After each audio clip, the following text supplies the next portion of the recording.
Hi friends, ಎಲ್ಲರೂ ಹೇಗಿದ್ದೀರಾ? Hope ನೀವೆಲ್ಲರೂ ಆರಾಮಾಗಿದ್ದೀರಾ ಅಂತ ಅನ್ಕೊತಾ ಈ ವ್ಲಾಗ್ನ ಸ್ಟಾರ್ಟ್ ಮಾಡ್ತಾ ಇದ್ದೀನಿ. ತುಂಬ ದಿನ ಆಯಿತು ನನ್ನ ಡೈಲಿ ವ್ಲಾಗ್ ಹಾಕಿ, ಯಾಕಂದರೆ ನಿಮಗೆ ಕಮ್ಯುನಿಟಿ ಟ್ಯಾಬಲ್ಲಿ ಹಾಕೇ ಇದ್ದೆ ನಮ್ಮ ಆಂಟಿ ತೀರೋಗಿದ್ರು ಅಂತ. ಅದ್ರ ಸಂಬಂಧ ನಾನು ಹಾಕೋಕ್ಕಾಗೇ ಇರಲಿಲ್ಲ ವೀಡಿಯೋಸ್ಗಳನ್ನ ರೆಗ್ಯುಲರಾಗಿ.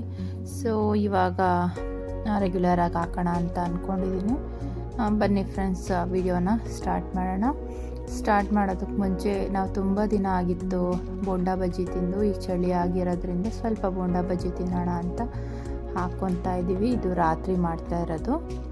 ಹಾಗೆ ಬಾಳೆಕಾಯಿ ಒಂದು ತಂದಿದ್ರು. ಬಾಳೆಕಾಯಿ ಬಜ್ಜಿನ ರೆಸಿಪಿನ ಯಾವ ರೀತಿ ಮಾಡೋದು ಸೈಡ್ ಡಿಶ್ ಆಗಿ ಅಂತ ತೋರಿಸ್ಕೊಡ್ತೀನಿ ಬನ್ನಿ. ಈಗ ಒಂದು ಕುಕ್ಕರ್ ಇಟ್ಕೊಂಡು ರಾತ್ರಿ ಇಡೀ ನೆನೆಸಿರೋಂಥ ಕಡಲೆಕಾಳನ್ನ ಹಾಕ್ಕೊಂಡಿದ್ದೀನಿ. ನೋಡಿ, ಈ ಥರ ಗಟ್ಟಿ ಇದೆ. ಅದಕ್ಕೇನೆ ಬೇಯಕ್ಕೆ ಹಾಕೊಂಡಿದ್ದೀನಿ. ಹಾಕೊಂಡ್ಬಿಟ್ಟು ಜಾಸ್ತಿ ಏನು ಹಾಕೊಳಕ್ಕೆ ಹೋಗ್ಬಾರ್ದು. ಸ್ವಲ್ಪ ನೀರು ಹಾಕೊಂಡು ಸ್ವಲ್ಪನೇ ಹಾಕೊಂಡಿದ್ದೀನಿ. ಉಪ್ಪು ಬೇಯಿಸ್ಕೊಳ್ಳೋಣ.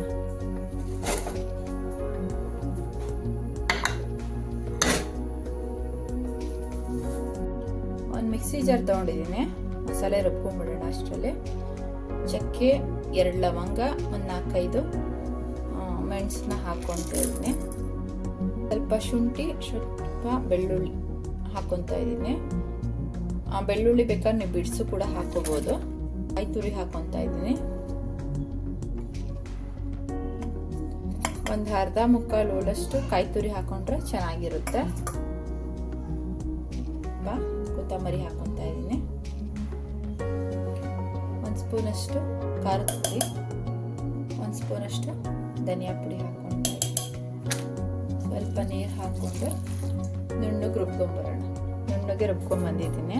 ಬಾಳೆಕಾಯಿ ಬಜ್ಜಿ ಅನ್ನೋದಕ್ಕಿಂತ ಬಾಳೆಕಾಯಿ ಗ್ರೇವಿ ಅನ್ನೋದು ಬೆಸ್ಟ್, ಸೂಕ್ತವಾದ ಪದ ಅಂತಲೇ ಹೇಳ್ಬೋದು.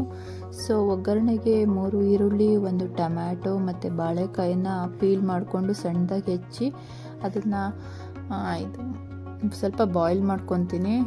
ಅಂಟಂಟು ಇರುತ್ತಲ್ಲ ಬಾಳೆಕಾಯಲ್ಲಿ, ಅದೆಲ್ಲ ಹೋಗುತ್ತೆ. ಮತ್ತು ಕಪ್ಪಗಾಗೋದು ಕೂಡ ಇಮಿಡಿಯೇಟಾಗಿ ಎಲ್ಲ ಹೋಗುತ್ತೆ ಅನ್ನೋದ್ರಿಂದ ಇದೆಲ್ಲ ಮಾಡ್ಕೊತೀನಿ.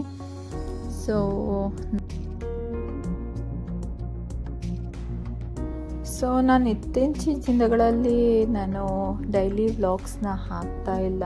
ಯಾಕಂದರೆ ಸ್ವಲ್ಪ ನಮಗೆ ಬೇಜಾರಿದೆ. ನಮ್ಮ ಆಂಟಿ ತೀರೋಗಿರೋದು ಅದೆಲ್ಲ ಬೇಜಾರಿದೆ. ಸೊ ಹಾಕಿರಲಿಲ್ಲ. ನಮ್ಮ ಆಂಟಿ ನನಗೆ ಎಷ್ಟು ಇಂಪಾರ್ಟೆಂಟು ಅಂತಂದರೆ, ನಾನು ಹಳೇದೆಲ್ಲ ಮರ್ತ್ಬಿಟ್ಟಿದ್ದೀನಿ. ಜಸ್ಟ್ ಈಗ ಒಂದು 3-4 ಇಯರ್ಸಿಂದನೇ ನೋಡಿಕೊಂಡ್ರೆ ಎಷ್ಟು ಹೆಲ್ಪ್ ಮಾಡಿದ್ದಾರೆ ಅಂದರೆ, ನನಗೆ ಹುಷಾರಿಲ್ದಿದ್ದ ಟೈಮಲ್ಲಿ ಅವಳನ್ನ ನೋಡ್ಕೊಂಡಿದ್ದವರೇ ಅವರು. ಒಂದು 5-6 ದಿನದ ಮಗುವಿಂದ ಹಿಡಿದು ಒಂದು ವಾರದವರೆಗೂ 10 ದಿನದವರೆಗೂ ನನ್ನ ಮಗುನ ಎಳೆ ಮಗುವಿನ ಹುಟ್ಟಿದ ಮಗುನ ಕರ್ಕೊಂಡೋಗಿ ಅವ್ರ ಮನೆಗೇ ಆರತಿ ಬೆಳಗಿಸ್ಕೊಂಡು ಮೊದಲನೇ ಹೋಗಿದ್ದೇನೆ ನಮ್ಮ ಅಜ್ಜಿ ಮನೆಗೆ. ನನ್ನ 2ನೇ ಅಮ್ಮ ಅಂತಲೇ ಹೇಳ್ಬೋದು ಅವ್ರನ್ನ. ಅಷ್ಟು ನನಗೆ ಇಷ್ಟ ಅವರು. ಏನಾದರೂ ಆಗಲಿ, ಒಂದು ದೇವಸ್ಥಾನಕ್ಕಾಗಲಿ, ಒಂದು ಎಲ್ಲಿಗಾದರೂ ಹೋಗಲಿ ಬರಲಿ, ಒಂದು ಸಣ್ಣ ಪೂಜೆ ಆಗಲಿ, ದೊಡ್ಡ ಪೂಜೆ ಆಗಲಿ, ಒಂದು ಕುಂಕುಮ ಕರಿಯೋದಕ್ಕಾಗಲಿ, ಪ್ರತಿ ಒಂದು ಸತಿನೂ ನನ್ನ ಹತ್ರ ಬಂದು ಕೇಳೋರು. ಬಾ ದಿವ್ಯಾ ಅಂತ ಫೋನ್ ಮಾಡಿ ಕರೆಯೋರು. ಅದೆಲ್ಲನೂ ನನಗೆ ಇನ್ನೂ ಕಾಡುತ್ತೆ. ಅವ್ರ ಮಾತುಗಳು ಇನ್ನೂ ನನ್ನ ಕಿವಿಲ್ಲೇ ಇನ್ನೂ ಗುಯ್ಗುಡ್ತಾ ಇದ್ದೇನೋ ಅನಿಸುತ್ತೆ. ನಾನೇನಾದ್ರು ಅವ್ರ ಫೋಟೋ ನೋಡಿದ್ರೆ ಏನೂ ತೀರೋಗಿಲ್ಲ, ಜಸ್ಟ್ ಇದ್ದಾರೆ ಅನ್ನೋ ಥರನೇ ಫೀಲ್ ಇದೆ ನನಗೆ. ಒಂದು ಕುಕ್ಕರ್ ತೊಗೊಂಡಿದ್ದೀನಿ. ಅದಕ್ಕೆ 2 ಸ್ಪೂನಷ್ಟು ಎಣ್ಣೆ ಹಾಕ್ಕೊತೀನಿ.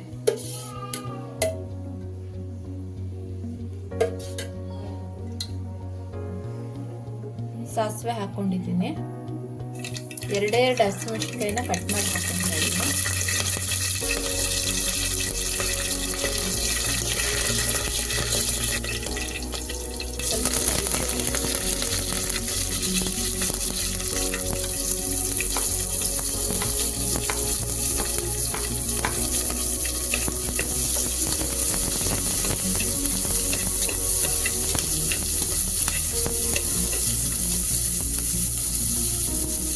ಈರುಳ್ಳಿ ಹಾಕ್ಕೊಂಡಿದ್ದೀನಿ.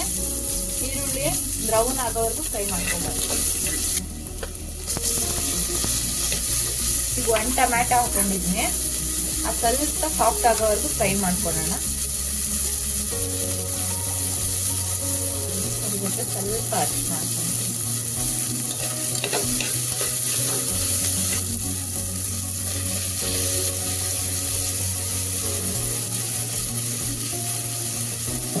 ಮಸಾಲೆ ಹಾಕೊತಾ ಇದ್ದೀನಿ.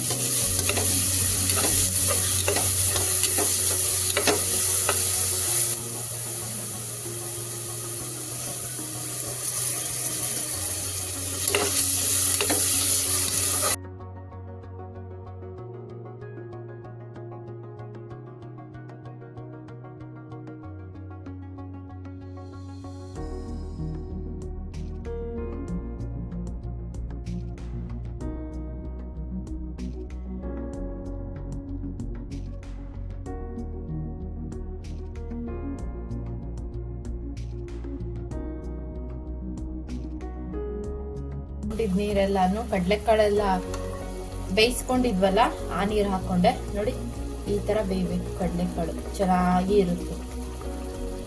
ಮಸೂದ್ ತೋರಿಸ್ತೀನಿ ನೋಡಿ. ನೋಡಿ ಈ ತರ ಬೇಯಬೇಕು, ಚೆನ್ನಾಗಿ ಆಗುತ್ತೆ. ಈಗ ಕಡಲೆಕಾಳನ್ನು ಕೂಡ ಹಾಕೊಂಡ್ಬಿಡ್ತಾ ಇದ್ದೀನಿ ನೀರ್ ಸಮೇತನೆ. ಹಾಗೆ ಬಾಳೆಕಾಯಿನೂ ಕೂಡ ಹಾಕೊಂಡ್ಬಿಡ್ತಾ ಇದ್ದೀನಿ.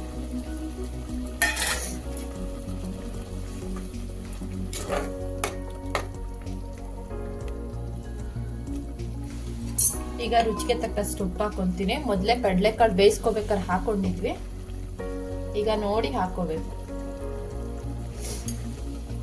ನೋಡಿ ಸಾಕು.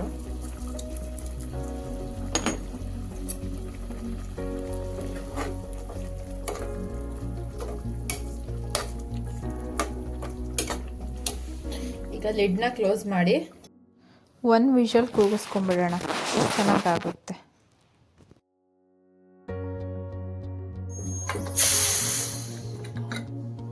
ಆಗಿದೆ, ಇವಾಗ ಚೆಕ್ ಮಾಡ್ಕೊಂಡು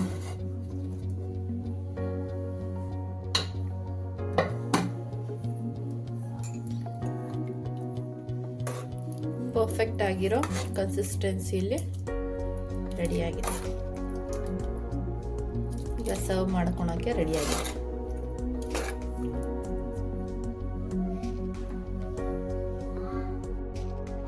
ಈಗ ಸರ್ವಿಂಗ್ ಬೌಲ್ಗೆ ಸರ್ವ್ ಮಾಡ್ಕೊತಾ ಇದ್ದೀನಿ. ಇದು ನಾನು ಚಪಾತಿ ಜೊತೆ ಸರ್ವ್ ಮಾಡಿದ್ದೆ. ನೀವು ಚಪಾತಿ, ಪೂರಿ, ದೋಸೆ, ರೊಟ್ಟಿ ಮತ್ತು ಯಾವುದಾದ್ರೂ ಸಣ್ಣ ಪುಟ್ಟ ಕಾರ್ಯಕ್ರಮದಲ್ಲಿ ಸೈಡ್ ಡಿಶ್ ಆಗಿ ಕೂಡ ನೀವು ಸರ್ವ್ ಮಾಡ್ಬೋದು. ತುಂಬಾ ಚೆನ್ನಾಗಿರುತ್ತೆ ಫ್ರೆಂಡ್ಸ್. ಇವನ್ ಇದು ಅನ್ನಕ್ಕೂ ಕೂಡ ಕಲಿಸ್ಕೊಂಡು ತಿನ್ಬೋದು. ನಾವು ಅನ್ನಕ್ಕೂ ಕೂಡ ಮಧ್ಯಾಹ್ನ ಕಲಿಸ್ಕೊಂಡು ಊಟ ಮಾಡಿದ್ವಿ. ತುಂಬಾ ಚೆನ್ನಾಗಿತ್ತು, ಪರ್ಫೆಕ್ಟಾಗಿತ್ತು ಕನ್ಸಿಸ್ಟೆನ್ಸಿ ಅನ್ನೋದು. ನೀವು ಟ್ರೈ ಮಾಡ್ತೀರಾ ಅಂತ ಅಂದ್ಕೊಂಡಿದ್ದೀನಿ. ಟ್ರೈ ಮಾಡಿ ಫ್ರೆಂಡ್ಸ್, ತುಂಬಾ ಚೆನ್ನಾಗಿರುತ್ತೆ.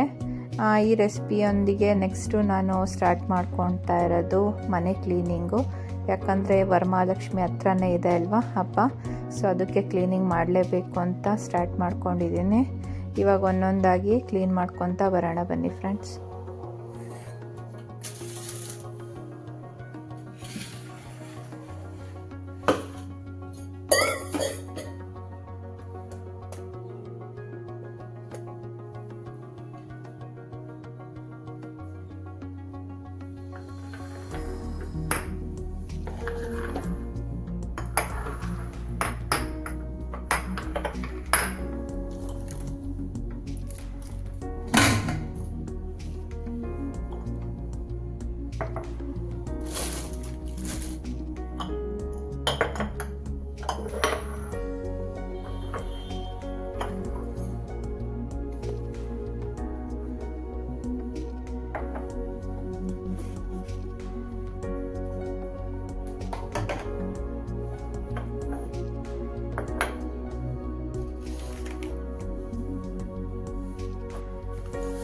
ಈ ಗಾಜಿಂದೆಲ್ಲನೂ ನಾನು ನೆನ್ನೆನೆ ಕ್ಲೀನ್ ಮಾಡ್ಕೊಂಡಿದ್ದೆ, ಸೊ ಅದನ್ನು ಜೋಡಿಸ್ಕೊಂಡಿದ್ದೆ. ಅದಾದಮೇಲೆ ಸ್ವಲ್ಪ ಸ್ಲ್ಯಾಬ್ನ ಕ್ಲೀನ್ ಮಾಡ್ಕೊಂಬಿಡೋಣ ಅಂತ ಕ್ಲೀನ್ ಮಾಡ್ಕೊತಾ ಇದ್ದೀನಿ. ಮತ್ತು ನಾನು ಹಳೇದು ನಾವೆಲ್ಲಿಟ್ಟಿದ್ವಲ್ಲ ಸ್ಟವ್ನ ಅಲ್ಲೇ ರಿಪ್ಲೇಸ್ ಮಾಡ್ತಾಯಿದ್ದೀನಿ. ಕೆಲವೊಂದು ಸತಿ ಅಲ್ಲಿಡ್ತೀನಿ, ಕೆಲವೊಂದು ಸತಿ ಇಲ್ಲಿಡ್ತೀನಿ, ಒಂದೇ ಕಡೆ ಇಡ್ತೀನಿ ಅಂತ ಹೇಳೋಕ್ಕಾಗಲ್ಲ. ಸೊ ಅದರಿಂದ ಅಲ್ಲಂದರೆ ಅಲ್ಲಿ, ಇಲ್ಲಂದರೆ ಇಲ್ಲಿ ಆ ಥರ ಚೇಂಜ್ ಮಾಡ್ತಾನೆ ಇರ್ತೀನಿ ಯಾವಾಗ್ಲೂ. ಸೊ ಇವಾಗ ಅದ್ರ ಮೇಲೂ ಕೂಡ ಒಂದು 2 ಸತಿ ಕ್ಲೀನ್ ಮಾಡ್ಕೊಂಡಿದ್ದೀನಿ. ಮತ್ತೊಂದು ಸತಿ ಕ್ಲೀನ್ ಮಾಡ್ಕೊಂಡ್ಬಿಟ್ಟು ಅದಾದಮೇಲೆ ಜೋಡಿಸ್ಕೊಳೋಣ ಅಂತ ಅಂದ್ಕೊಂಡಿದ್ದೀನಿ. ಈಗೆಲ್ಲ ಕ್ಲೀನ್ ಆಗಿದೆ, ಈಗ ಎಲ್ಲ ಜೋಡಿಸ್ಕೊಂಬಿಡೋಣ. ಮತ್ತು ಇದು ಈ ಕಡೆ ಗಾಜಿಂದು ಇದೆಯಲ್ಲ, ಅದನ್ನು ಕೂಡ ಒಂದು ಕಡೆ ಕ್ಲೀನ್ ಮಾಡಿಬಿಟ್ಟು ಅದನ್ನು ಕೂಡ ಜೋಡಿಸೋಣ ಅಂತ. ನಮ್ಮ ಮನೆಯಲ್ಲಿ ಇದಿಲ್ಲ, ಏನು ಶೆಲ್ಫ್ ಎಲ್ಲ ಜಾಸ್ತಿ ಇಲ್ಲ. ಸೊ ಅದರಿಂದ ಎಷ್ಟಿದೆಯೋ ಅದರಲ್ಲೇ ಅಡ್ಜಸ್ಟ್ ಮಾಡ್ಕೊಳ್ಳೋಣ ಅಂತ ಮಾಡ್ಕೊತಾ ಇದ್ದೀನಿ. ಸೊ ಇದೆಲ್ಲ ಆದಮೇಲೆ ಏನೇನು ನಮ್ಮ ಹತ್ರ ಇದೆಯಲ್ಲ ಇಂಗ್ರೀಡಿಯೆಂಟ್ಸು ಎಲ್ಲನೂ ಜೋಡಿಸ್ಕೊತಾ ಬಂದುಬಿಡ್ತೀನಿ. ನಾನು ಸ್ವಲ್ಪ ರೀಪ್ಲೇಸ್ ಮಾಡಿದೆ ಆ ಕಡೆಯಿಂದ ಈ ಕಡೆ ಅದಕ್ಕೆ ಇದೆಲ್ಲ ಈ ಗಾಜಿಂದ ಎಲೆಯಲ್ಲ ಅದೆಲ್ಲ ನೆನ್ನೆ ಕೂಡ ತೊಳೆದಿದ್ದೆ. ಮೇಲ್ಗಡೆ ಲಿಡ್ಡಿಂದ ಹಿಡ್ದು ಎಲ್ಲ ಒರೆಸಿ ಕೂಡ ಇಟ್ಕೊಂಡಿದ್ದೆ.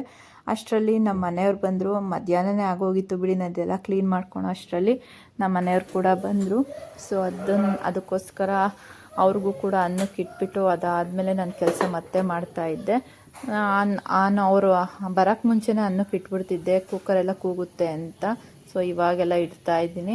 ಈ ಜಾಮೂನ್ ಪ್ಯಾಕೆಟು ಮತ್ತು ಈ ಸನ್ರುಚಿ ಎಲ್ಲ ಇದೆಯಲ್ಲ, ಇದೆಲ್ಲನೂ ನನ್ನ ಬರ್ತ್ಡೇ ಟೈಮಲ್ಲಿ ಮಾಡೋಣ ಅಂತ ಅಂದ್ಕೊಂಡು ಹಾಗೆ ಇಟ್ಟಿದ್ದೀನಿ. ಬರ್ತ್ಡೇ ಆಗಸ್ಟ್ 1 ಇದೆ ನಂದು. ಸೊ ಇದು ಕಾಯಿಗಳನ್ನೂ ಕೂಡ ಎಲ್ಲ ತೆಗೆದಿಟ್ಕೊತಾ ಇದ್ದೀನಿ, ಹಬ್ಬಗಳು ಇನ್ನೇನು ಬಂದುಬಿಡ್ತಲ್ಲ. ಸೊ ಅದರಿಂದ ನಾನು ನಮ್ಮೂರಿಂದ ತಂದಿರೋದು ಕಾಯಿ ಇದೆಲ್ಲನೂ. ಸೊ ಇಷ್ಟ ಆಗಿತ್ತು ಫ್ರೆಂಡ್ಸ್ ಇವತ್ತಿನ ವ್ಲಾಗ್. ಈ ಕ್ಲೀನಿಂಗ್ ರೂಟೀನ್ ನಿಮ್ಗೆ ಇಷ್ಟ ಆಗಿದೆ ಅಂತ ಅಂದ್ಕೊತೀನಿ. ಇಷ್ಟ ಆಗಿದ್ರೆ ಲೈಕ್ ಮಾಡಿ, ಶೇರ್ ಮಾಡಿ, ಸಬ್ಸ್ಕ್ರೈಬ್ ಮಾಡ್ಕೊಳ್ಳಿ. Thank you for watching.